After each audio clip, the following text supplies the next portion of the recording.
যেই সংবিধানটা, এই সংবিধানটা পরিবর্তন করার কথা বা এটাকে আবার লিখার কথা বলা হচ্ছে বা এটাকে সংস্কার করার কথা বলা হচ্ছে।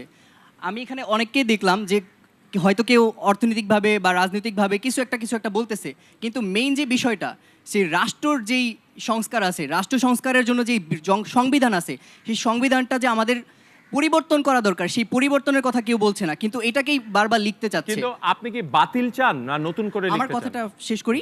হ্যাঁ, আমরা সবাই জানি বৃক্ষ তোমার নাম কি, ফলে পরিচয়। আমরা বিগত 50 বছর ধরে এই সংবিধান দেখছি এবং সংবিধানের ফল আমরা এখন দেখতে পাচ্ছি। আমাদের শান্তি আছে? আমাদের শান্তি নেই। সকলে কিন্তু আমরা চাই শান্তি, কিন্তু এই সংবিধানটা পরিবর্তন করে যদি ইসলামিক সংবিধানে সমগ্র রাষ্ট্র পরিচালনা করা হয় তাহলে অবশ্যই শান্তি আসবে। কিন্তু আমরা এই বিষয়ে কেউ কথাই বলতে চাচ্ছি না, কারণ আমরা যদি ইসলামিক সংবিধানটা আনি তাহলে আমাদের সুদ চলে যাবে, ঘুষ চলে যাবে, আমাদের বেআইনি সব কার্যক্রম চলে যাবে। এই জিনিসটা আমরা কেউ বলতে চাচ্ছি। কয়জন সংবিধান পড়েছেন?